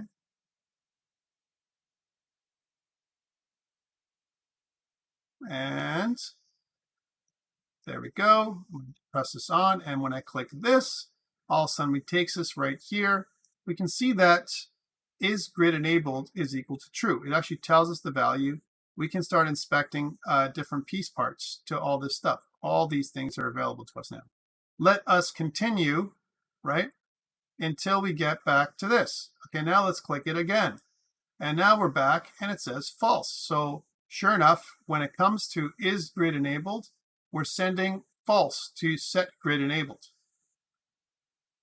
Okay, we know that this is good. We're sending a false value to is grid enabled. This is a good way of testing to kind of see what's happening. All right, cool. So let's take the check away from here and let's go back into here and see what's happened. All right, so we can inspect for every value. We'll see what's coming inbound to see what set enabled does. Right. So again, I want to be able to see set enabled for each object. So I'm just going to click that on. So for every tile in the grid, we can actually inspect the tiles and see what they look like. And let's go and try this out again. All right, so we're cool. Everything's great. And we put the tile on and we click start. We click that button on and we see that right away it goes here. We have a state of true that comes in. Now this is amazing what we can do here with the tile. Each tile, we can actually inspect each of the tiles. So you can see the game object, the location of the game object. So this is each game object here. We're looking at position X, Y is at the 0, 0 mark. Okay. We can see the layer index and the layer order index. We can see the parent scene, what that is, right? As an example, the next layer index, which is 300, the display list size. We know the display list size is 300 because I've added 300 tiles to the scene. That's what I've done. So you can inspect deeply into all this kind of stuff to get an indicator of all the things that are here. Okay, so really cool stuff. Let's loop. Let's continue. So we're going to, on the top, you can step over, which is going to take us back to the top of the loop. And here we can see that the grid size is 300. The state is true. We're passing in a state of true to set enabled, right? And yay, this is going to work for each one of them. And it enables each of the tiles. Fantastic. Okay. So we can step over, as an example, or even step out of. Step out means stop this thing and come back out. Continue almost is what we're going to do in a second, right? So anytime we press the set grid enabled button again, we're going to get, it passes through the true, right? So that is pretty good. All right, so let's continue. And we're going to continue, and we can actually step out, right? Now there's 300 of them, so you can see that each one of these things, if I look through each tile, it basically shows us the layer order index that we're in, as well as the parent scene and where we are in the grid, the display list, right? So that's what it's going to do. So again, we can uncheck this and continue, and this is going to make it so that we show the grid. Yay, the grid is enabled, everything's great. Now if I press it again, it's going to take us back. By the way, let's enable it and go back here. I'm going to put this back in there. This is in real time, by the way. And if I click this again, it's going to take us back in here, and now it shows a state of false.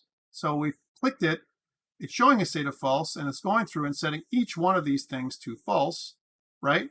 And let's inspect deeply. Let's step into or go to definition for this one and see what enable does. All it does is it changes the state to enabled. Okay, that's for the game object. But what we want to also see is in the display object. I know I'm taking my time doing this, but there's a reason. So I want to look in the display object itself to see what each of the objects do. So if I look at the tile, which is a display object, let's go to definition for the display object. Here's the display object, and what we're going to do is, if it's enabled, right, and this would be in the display object.cpp in the update function or in the draw function. So again, somewhere in the scene or something, when we are, if I go to definition, you can see that there is no definition for draw, but somewhere it's going to check to see if it's disabled, and if it's disabled, it's not going to draw the scene. Speaking of scenes, that is probably where it's being done. Let's go to definition for my scene. So here's my definition for my scene. As an example, we have add child, remove child, update display list, draw display list. Let's go to that one, draw display list, go to definition. And here is where we start looking and trying to inspect if something is enabled or disabled. Okay, so it's called count. It doesn't matter what it's called. But basically what we're saying is if it's not a null pointer, and if it is enabled, then break. Otherwise, right, if it's not enabled, then break. Otherwise, draw it. Otherwise, draw it. Okay. Okay. But remember what we're doing. This works great if we're talking about a display object that has a texture. But we're not loading a texture. We're drawing to the scene. We're drawing, right? And what we need to do is wipe it out, right? We disable it, but the grid is made up of tiles that we've drawn physically, right? We've drawn them. So what we need to do is somehow go through each of the tiles and stop the drawing from happening. Okay, so that happens not here, but it actually happens in the in each of the tiles. So we would go into stop. I'm going to go into my tile.cpp, and where I do my draw function, I'm going to check to see if it's enabled. If is enabled, if that's true, right? Only if it's true, then I want to draw this thing. If it's not, I'm not even going to attempt to draw it. Let's see if that works better, right? So it not only disables it, but it also doesn't draw. It doesn't even attempt to draw it the next pass, right? Which is good. Let's see if this fixes my problem. Okay. And let's make sure also that in the play scene where we had that debug point set, we're just going to take it off. Let's run it and see what happens now. So again, all I've changed is in my, because we're using an Sdl draw function. It's not a texture. It's not the same. So again, I'm going to bring this up and click it on, and then we should be able to click it off now, and it should disappear, but it doesn't. It's like it's not clearing, which is exactly what was happening before. It's actually doing the exact same problem that is going on here. I'm just showing you this so that you understand what's happening. What we could do is in where we do our clear, so this is our a display list, the draw display list. And if I go to definition for this, this is our draw display list again. And sure, it draws everything, but one of the challenges that it has is the display list itself should, basically clear up anything that's happening. It doesn't do that, right? Because it's running through from beginning to end for all the objects. And then basically it's saying, hey, if count, if it's not null pointer, the actual object, that's what count is. So we're counting through each of the objects inside of the display list. And then for each of the items, the indexes is what we're doing. If it's not enabled, then break, stop doing this. However, if it is, draw it, which is what's happening here. And even in the tile.cpp, when we say don't draw it anymore, if it's enabled, if is enabled only, then draw, right? Somehow the flag for is enabled and is not enabled is not working.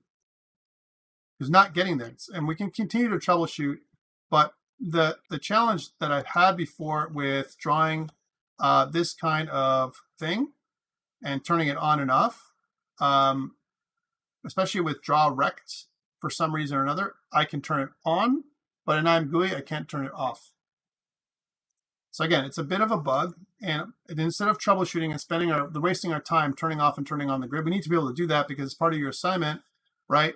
And then let's do what we normally do. Instead of using a debug draw rect, let's use my texture, which works for me. And later on, I'm going to go through it with Alex and see if we can troubleshoot and see what's happening. So texture manager, that's what we did last time. That's how we're going to fix it. Hey, texture manager, I want to use an instance, and I want to texture manager. There we go. Texture manager. I want to get an instance, and I want to load inside of my assets, inside of my textures. I want to load something called tile.png, right? It worked for me. The only difference that I saw between your code and my code was in the IMGUI begin. What's in your IMGUI begin, Sean? Because I like to fix it if you've got a problem. If you get a fix, by all means, share. I'm good. I have no problem. I got no there's no ego here on my side. There's a lot of stuff that we're using from other places, and I'm happy to change it. What does yours look like, Sean? We don't have a third IMGUI window flags. Wait, so you're talking about what we added in before. Let me undo these changes just for a second. I can always put them back. You mean what you're saying is that inside of the placing.cpp, that this third IAM GUI no flags no move is something that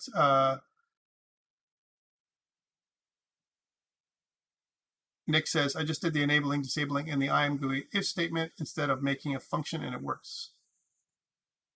Yeah, so let's move this. This is just to stop the thing from moving, this no move thing. But let's see what happens if that is the cause of the trouble.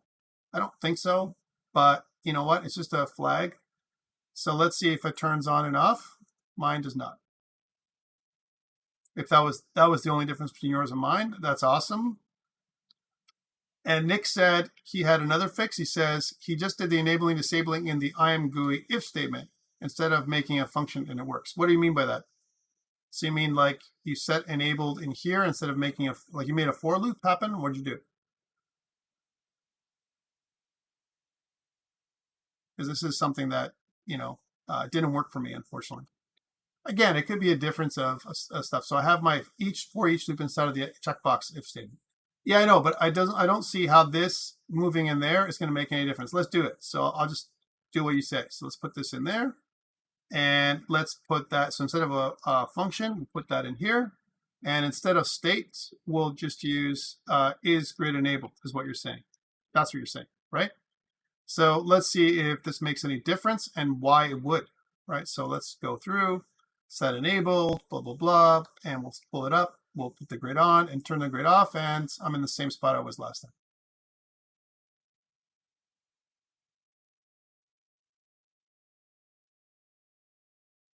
Okay, so Samantha says it turns on and off if the display draw list is put after the placing, but then the grid is on top of the IAM GUI window. Exactly what I said before.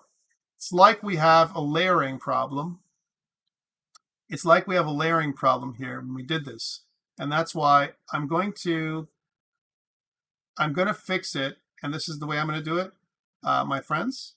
Instead of doing what we did here, I'm just going to undo this change. I'm going to fix it by putting it on the texture manager. I don't like it, but I'll come up with a good fix for IAM GUI so that it layers in front instead of behind later. It won't be today. It's just it's a bug that we're going to fix. It's the way I've coded it. All right. So instead of spending a whole bunch of time trying to troubleshoot this live with you guys, not going to happen. Let's just make it so that it is a tile. So again, in the tile.cpp, I'm going to comment out the draw rect just so we can always put it back when I fix it. And inside of my texture manager, let's put this in. So I'll say, hey, texture manager, instance, let's load this thing from assets, textures, and it's called tile.png. And what we're going to do is we're going to call this tile, capital T for tile. So that loads it. Instead of setting the width and height to the config, let's just use the texture manager. So texture manager, and we're going to say, because maybe we'll have another tile size later on, texture manager instance, and we'll say get texture size, this one.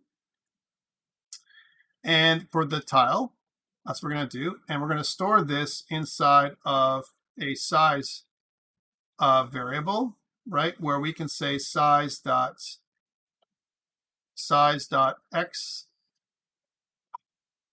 for the width and size.y for the height, x and y. All right, so this normally would fix it. Texture manager load, right? Instance, and then what we want to do is we want to, once we have this is all I really need for the tile. There's nothing else. But instead of drawing it this way, I would draw it with texture manager. So I'll say texture manager draw, and I'm going to pass in what I want to draw, which is the tile. And where do I want to draw it? In X and Y coordinates. So again, it would be get transform position.x and get transform. Again, we should probably overload this with just accepting position. Angle is going to be 0, alpha transparency is going to be 255, and centered is going to be equal to true. This is going to change our tile, though, I have to say, because if we center it, then what's going to happen, and we want it centered, by the way, if we center the tile, sorry, let me put in the instance. If we center the tile, then what's going to happen is we have to offset it by half its width and height.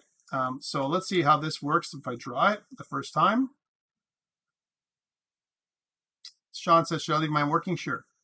So if I turn it on, now it's offset.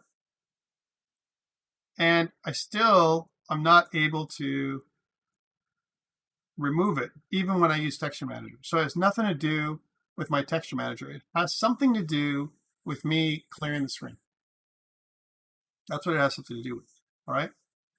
And what we could do is when we clear the screen, I'm just gonna, again, that's why I left this here. So we have to do the troubleshooting because I have my IMGUI behind. I don't want it behind, I want it in front, right, as an example. What we have to do is clear flags equivalent on the front. And the way to do that, I believe, is inside of there's some examples of that in game.h. And this is a SDL issue, right? But if you look at game.cpp, when we do our draw function, our initialization function, and we have our renderer right here, our renderer, what it does, and here it is, we do Sdl Render Clear, right? Which clears the renderer to draw the color, whatever that is, right? And then we do render present to do the screen. So this happens every time we call the draw function, right? So render clear, which is what's happened, and then render present. We can try render clear, but it might mess things up, right? I find sometimes when we do the render clear method, it's not exactly what I was looking for. In the play scene, we also have some other examples in the draw where we do Sdl render draw color, right after the UI function, GUI function, right? So if my GUI is active, as an example, we can do this, but we can do this anytime we want, where I want to use the renderer to draw the color on the background. So let's do this. We want to kind of wipe it out. It's a cheesy hack, I would say. So yes, I want to turn it on and off. I want to use the grid to turn it on and off, and I can check to see if the state is true. So if it's off, if, we can say that not state, actually, if the state is false, let's just check. If state is equal to false, if we know that that is a thing, then we want to draw the color in the background to wipe it out. Let's see if that makes any sense, if it works. I don't think so. But, we can also try, to clear the screen, and that still doesn't work. And now the next thing we would try is in the game.cpp, which is this Sdl Render Clear with the renderer. Now, this is dangerous, and the reason why is because we're clearing twice. But hey, let's try it out and see what happens, because that's what we want to do. We want to wipe out the background and draw in the background just kind of that color, the white color, the background color, right? Which is something that we're going to do. So let's see if that works. If it's almost like a flushing of the buffers or something like that that needs to be done on the front end. Worst case scenario, I'm going to put I'm going in jail. All right, worst case scenario, and just move on from today because we're wasting a lot of time doing this. But this is part of the challenge, right? All right, so let's do that. So again, I'm going to go back to my playscene.cpp down in here, and instead of doing this, we will clear. We can do that because we can access the renderer, which is our global renderer, and only if this state is equal to false. So if state comes in false here, before we move away from set grid enabled, then we can clear everything. Let's see if that makes any difference or if it breaks our code or if it does anything at all. So again, we can click the grid on, and if I click the grid off, hey, now it works okay. Okay, and that should be my little fix. Good. So see what I did? So I did the render clear, and this is clear the current rendering target with the drawing color. And this, it says the function clears the entire rendering target. ignoring the viewport and clip rectangle, which is good, which is what I wanted. But what this means is that we should be able to unlock IMGUI again in the same way. So and this is the last thing I'll do, if I take this render clear and put this in the draw function, because we're doing some funny things here. So before we set the draw color, right, what I want to do is every time I want to render clear, right, I want to be able to do that every single time, right? Then let's just comment this block out and see what happens, right? So see if I need to do that. I fixed it. This is the fix, hack more than anything else. And let's see if this little render clear does what it has to do. It shouldn't do this. And that means if I put it here and it needs to be done there, oh yeah, look at that. So that is not what I'm looking for, right? Like I told you, sometimes it breaks things, right? And let's do it before the draw color. So again, we're going to cut it and put it back over, let's say after the UI function, because this is the GUI function that clears, and then we'll render clear in the background. Let's see if we move it around.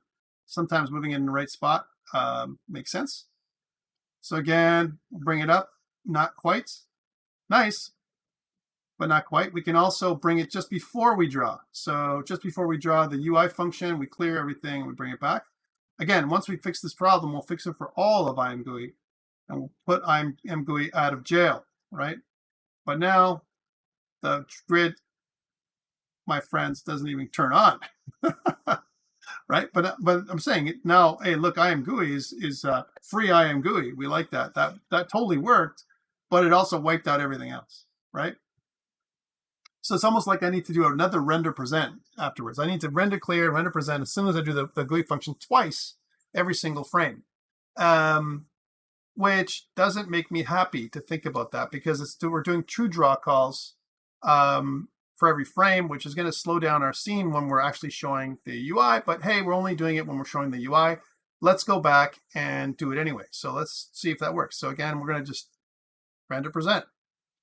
And let's see if that is going to do it for us. So again, going back to, I don't think so. I'd be very surprised if it worked. But hey, you know, it's sometimes things happen in a funny way. So if we put it here, that means that it'll present everything else after this. It'll clear it and then present it. Kind of similar to what we did before, specifically for the IMGUI stuff. So again, clear it and then no. Okay, and also it does this when I kind of put it away. That's not good. And then we can kind of try it over here, right? Which is also something we draw color, then render present, render clear, render present, which could be the thing that we're doing, right? So again, we draw it, we paste it, but now we have nothing again. So it's not as bad as what it was. And we can also comment this out and see what happens when we don't clear the back. Right? Don't clear the color. We don't send it because, you know, this can cause this to happen, but now we have this happen, right? So again, you can see the effect of some of these functions. So definitely we don't want to use render present. That is not going to fix our problem, at least not in this order, right? But I'm a little bit unhappy that we had to do something. We have to resort to render clear here when I'm clearing the grid. Right? I'm wondering what the effect is going to be later when does it actually clear the screen, right? Like what if I have other objects and I press the button enabled or disabled, does it clear those too? And that's what I'm worried about. Sure, it worked for a grid, but maybe it worked for everything, which is not what we want. So let's test that before we go for the day. So let's put it back in service. So we're here, it's back in service. This is going to fix our problem for the grid, where we can put it back on and off, and it fixes it temporarily, right? So back to GUI, we can turn it on and off, or it did work before. Now it seems not to work at all. Yay! What happened? What did I mess up? I love when I mess things up, right? So again, render clear. Is it this? I think it was this. Yeah. And let's try that again.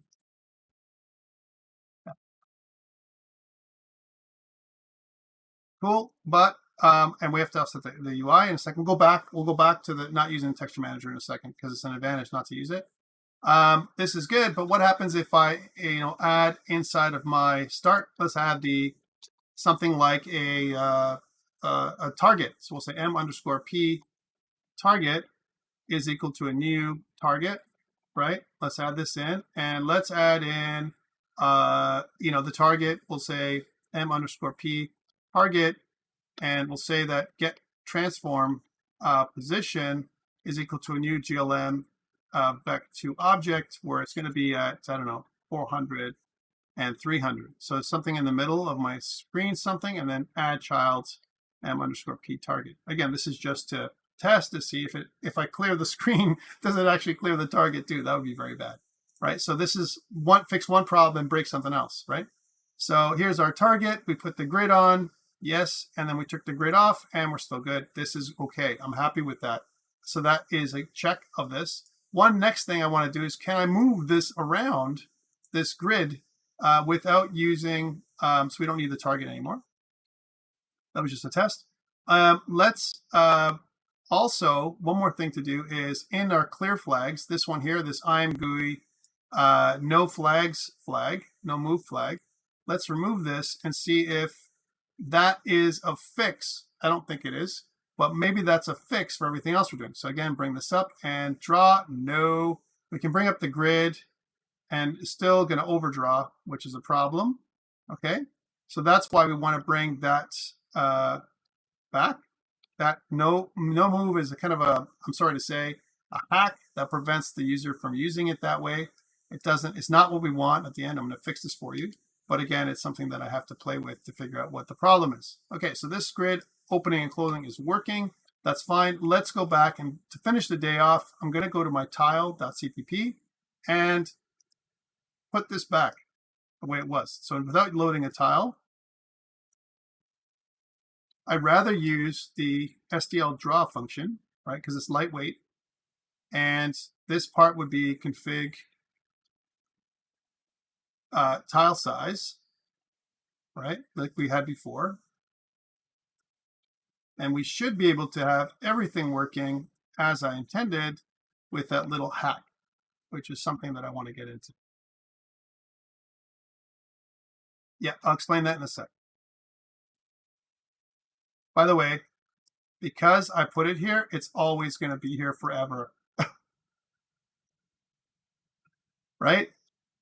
It'll pop up and it'll show up, and I didn't put it in the corner, and that's so it remembers where I am because it's how it is.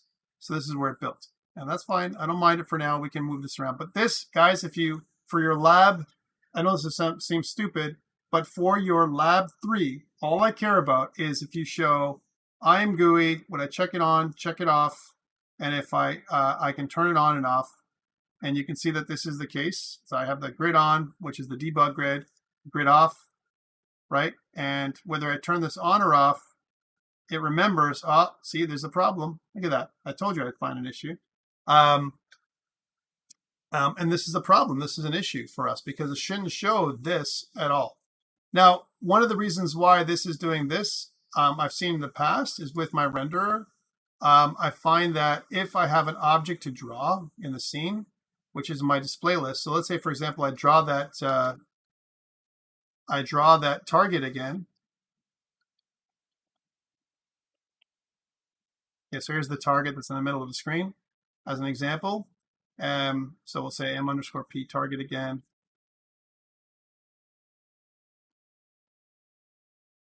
Position is equal to a GLM vec2. Sorry, guys.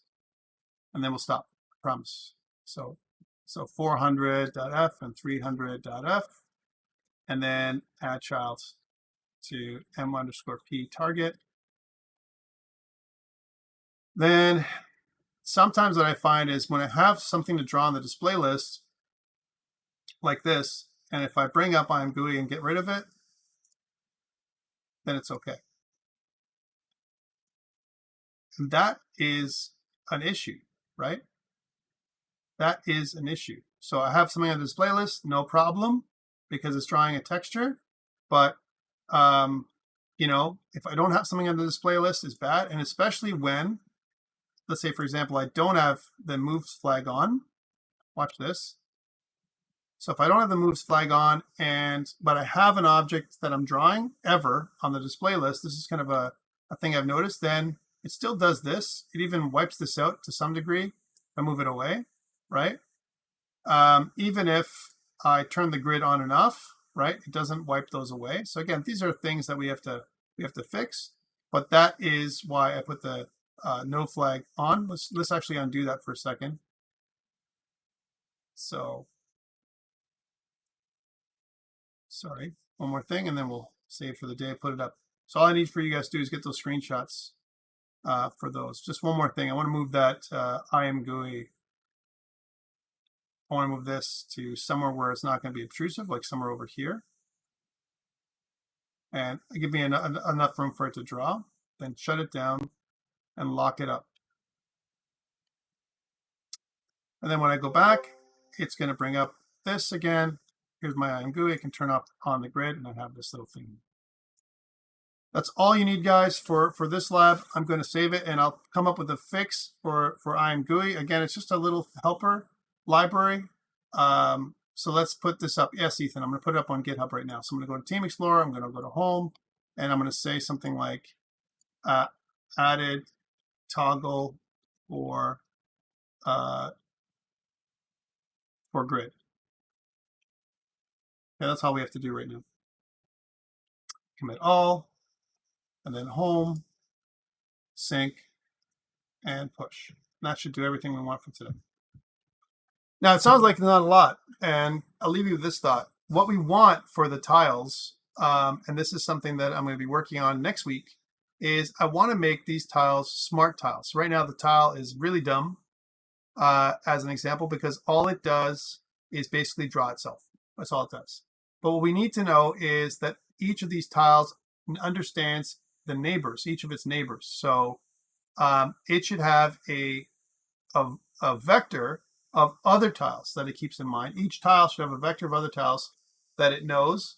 And so when I do a build grid that I'm doing here in my scene, which is in my playscene.h, when I'm building the grid, so build grid, this is thoughts for next week, and see if you can try and do this on your own, right?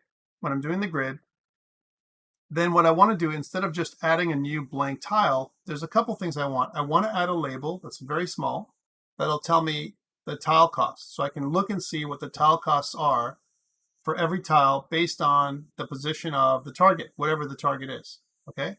So that's something I want to add to the tile. The other thing I want to do is it should know, I should do mapping. I should call when the tile is created, it should automatically figure out what other tiles are in the grid on it, or in the build grid function, there should be another for loop that goes through each of the tiles in the grid and maps all the neighbor tiles. So for example, the corners, so these corner tiles right here, I should know that there's a tile here, and a tile here. These three tiles should be mapped, right? But this tile, this tile, this tile, this tile, and this tile should all be null pointer, right? Because there are no tiles on the corner. This is like the edge of the map, right? Whereas this tile here in the middle, you should know about this tile, this tile, this tile, this tile, all the tiles around it, and what those tiles hold inside of them. And if I have references to each of these tiles from each other tile, then what I can do is I can say, okay, so what is the cost of this tile? What is the cost of this tile? What is the cost of this tile? And so on. Okay, so we can't do that yet, but we're going to how to do that so that it keeps track of all the values that are in the grid. Okay, so we're going to do that next week.